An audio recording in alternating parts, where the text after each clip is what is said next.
What is going on, ladies and gentlemen? It's your boy RumboyzRobbie. This is Fantasy Football Friendly. Welcome to the show where we sit back and we grade all 32 teams, grade their skill positions, give them an overall grade at the end of the episode so that you guys can take the information, move forward, and win your fantasy football championships. You can also take some of this information and apply it to the books as well. Some of the stuff that I talk about can be crossed over into the betting and the DFS world and so on and so forth as well. So make sure you guys got your notepads out. Hit that like button. Subscribe to the YouTube channel. Go ahead and drop a comment if you agree or disagree or just want to get some friendly banter in. If you want to roast me or whatever for not having my haircut, you can do so down in the comments. And then most of all, the most important thing is share the content. Share the content. We want to get new people checking out the content, sharing the content, getting involved with the Rumboyz Fantasy Network. Join the pirate community today. We are chasing our dreams as independent sports analysts. We want to turn this plaque back here into a YouTube silver play button. It wouldn't just be for myself. It would be for every single contributor here at the Rumboyz Fantasy Network. So make sure you guys go ahead, like, comment, subscribe, and share the content. Go ahead and boost up the algorithm for us. Also, want to shout out to homies over at GLD, Shop GLD. I am rocking my Commander's chain. You already know what it is. Link is down below. Also, I want to shout out Pros with Joe's. I am playing for the American Foundation of Suicide Prevention as one of the pros in this tournament.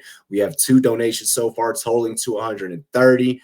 It doesn't matter the dollar amount that you guys donate. If you have the kindness in your heart and maybe just a little bit of extra room in your bank account, feel free to go ahead, hit the link down below, the first link in the description to join Pros with Joe's. One lucky donor will be chosen to co-manage a fantasy football team with yours truly, as well as receiving a Rumboyz swag bag consisted of the bag itself, a shirt, a shot glass, and a bottle of rum of my favorite choosing that I'll be hooking you up with. Pros with Joe's, we're going to be competing against NFL Network, SiriusXM, some of your favorite YouTubers, ESPN, CBS, you name it. We're going to be competing against some of your favorite fantasy football minds. Hopefully, I'm one of your favorite fantasy football minds. You dig what I'm saying? Hey, yo, cheers to me. Cheers to you. All the Rum boys and girls, what it do, dilly dilly. It has been a rough day, so I'm going with the cold brewski. You dig what I'm saying? Let's get it. All right, now we took care of paying the bills, all the sponsors. Let's dive right into Fantasy Football Friendly.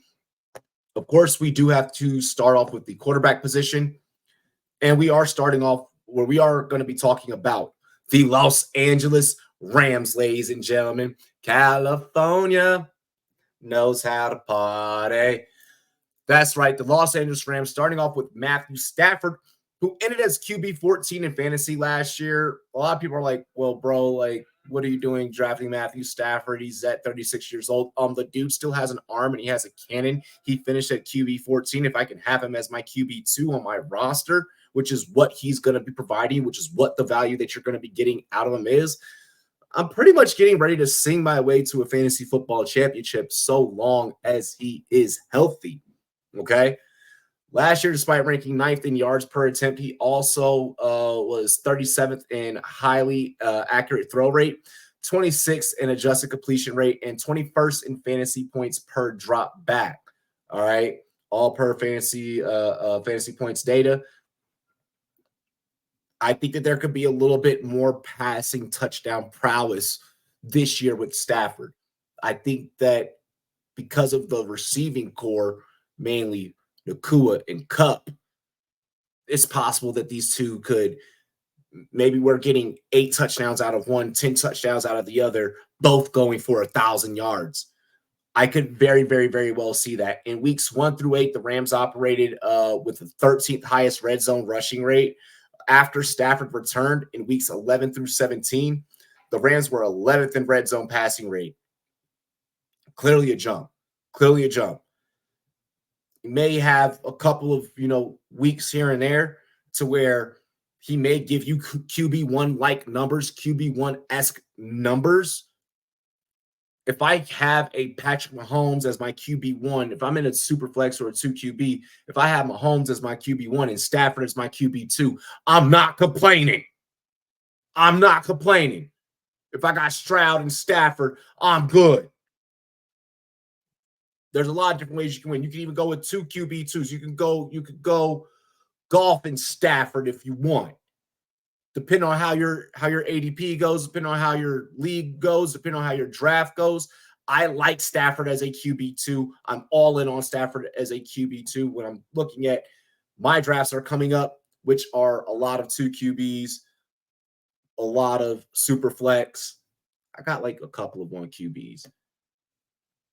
Want to get into the running back position. Kyren Williams, the Kyren Williams takes this whole offseason have been rather interesting because some of my colleagues super high on Kyren Williams. Another whole subsection of my colleagues completely telling you to fade Kyren Williams. Here's where we are sitting as the Rumboyz Fantasy Network. Here's where we are sitting as a YouTube channel. We are right in the middle. Okay? We are right in the middle. And honestly, you know what? Maybe I'm leaning a little bit more towards drafting Kyren Williams. And here is wholeheartedly why. All right? Yes, I understand the injuries with Kyren. I understand that he was utilized as the bell cow and is likely to be utilized as the bell cow.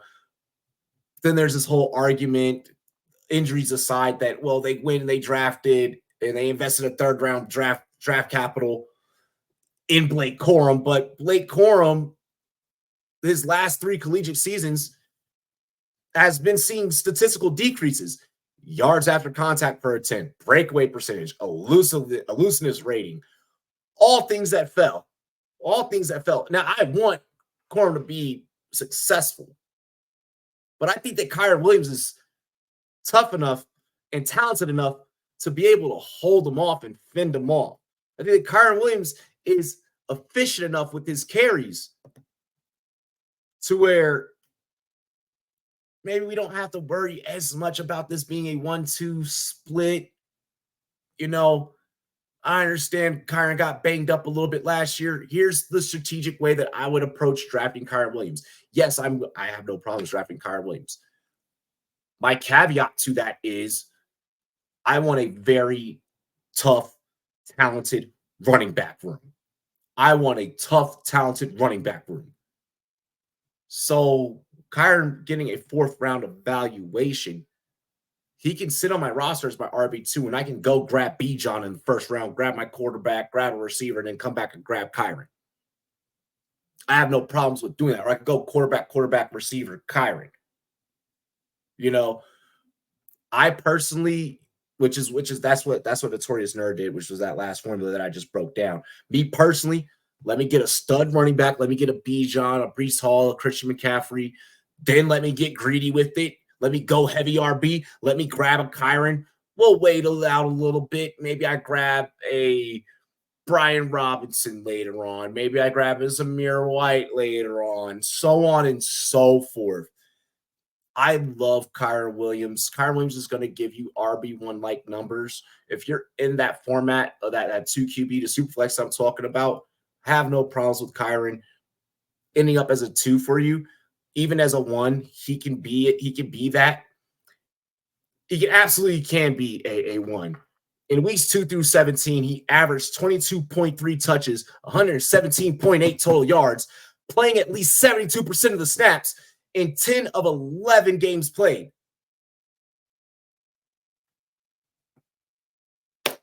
Homie was giving you RB1 numbers. Well, he's not that great in the passing game, you know, in college, you know, at Notre Dame, really good in the passing game. NFL, not so great. I understand that. But the red zone opportunities are going to be there for him. And if this offense underneath Sean McVay is going to pass significantly a lot more, I think that Kyren will, you know, be able to get together and do better than 18th in target share, 58th in yards per route ran out of 68 qualifying backs. you know. So I'm actually more in on Kyron Williams than not. I don't think that Blake Corum in the fold is as much of a worry. The injuries, I feel like, is the only valid excuse. But this is fantasy football. Construct your roster with some good, solid depth and some talent, and you might be able to work your way around this, or around that situation. I want to get into the receiving core here.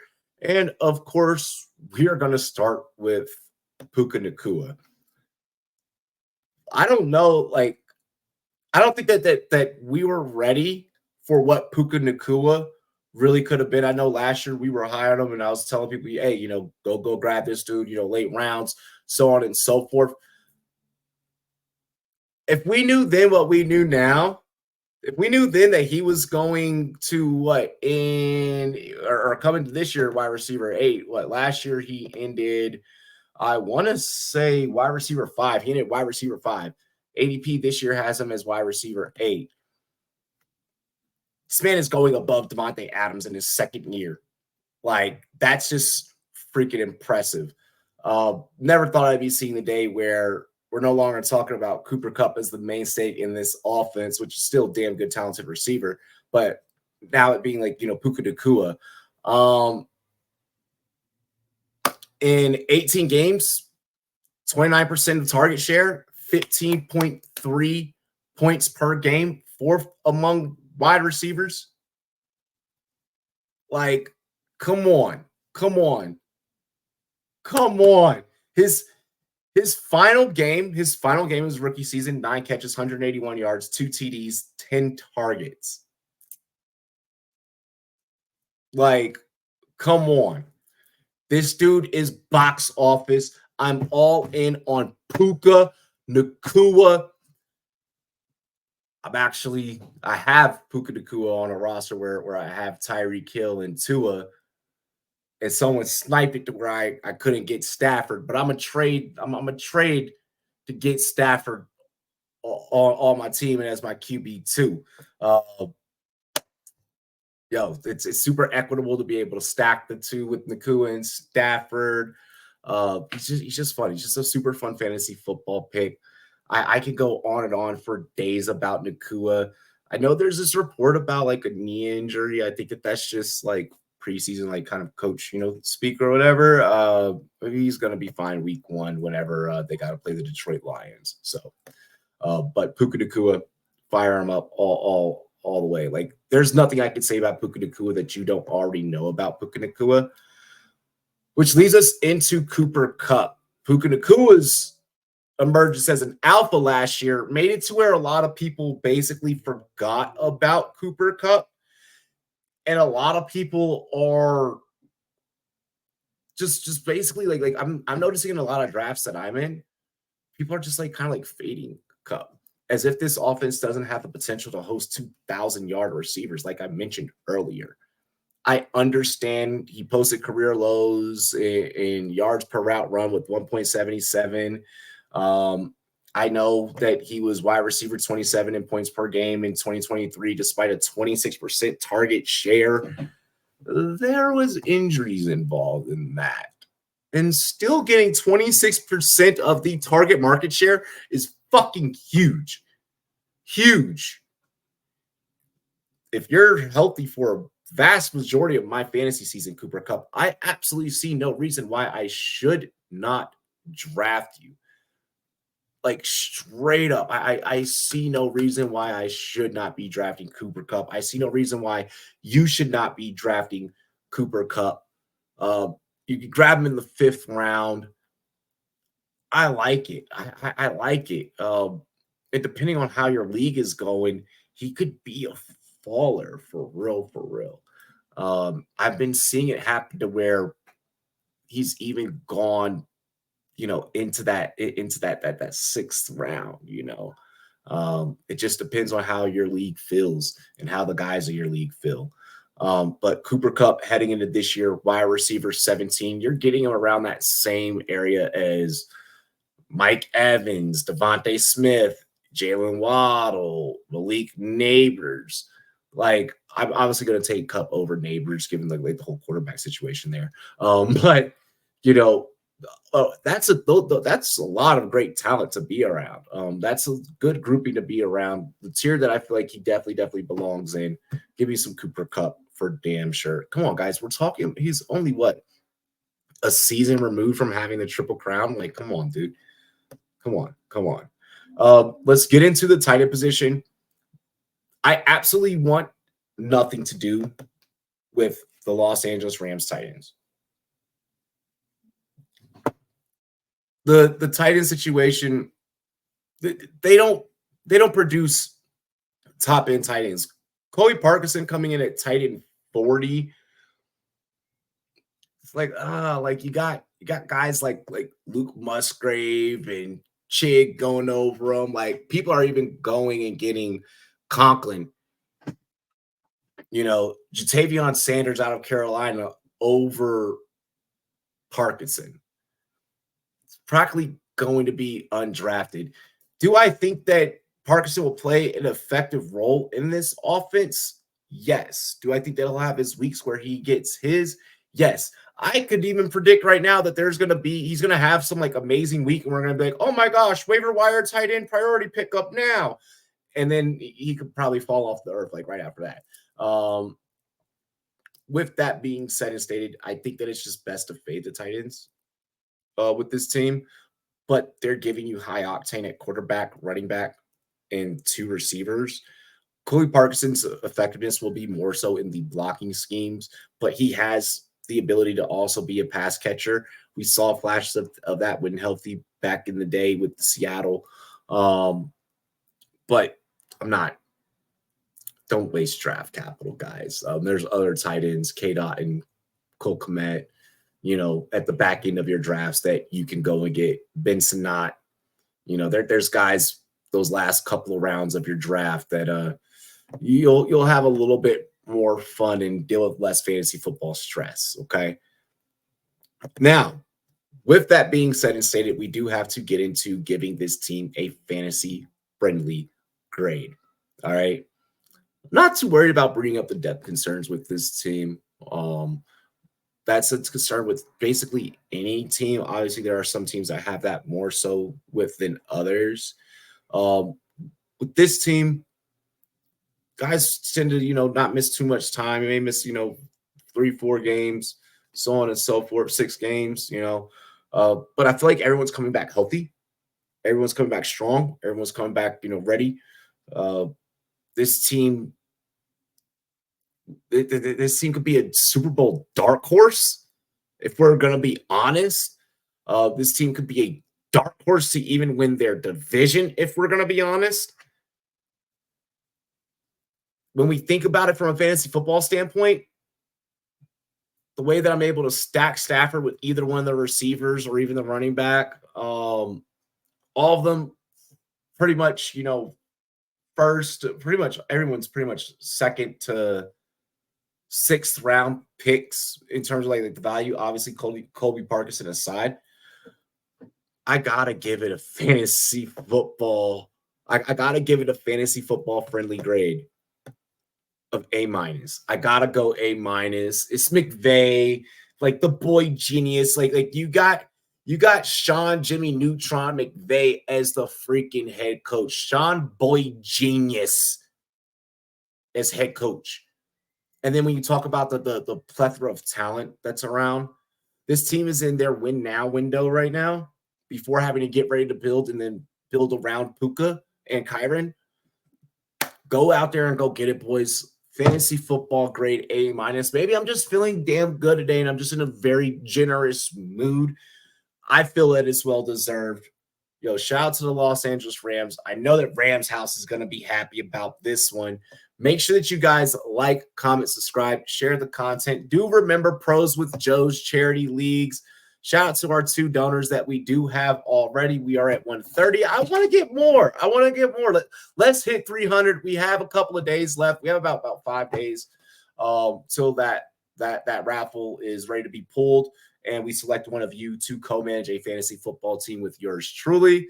So yeah, go ahead, get in with it. Join Pros with Joe's.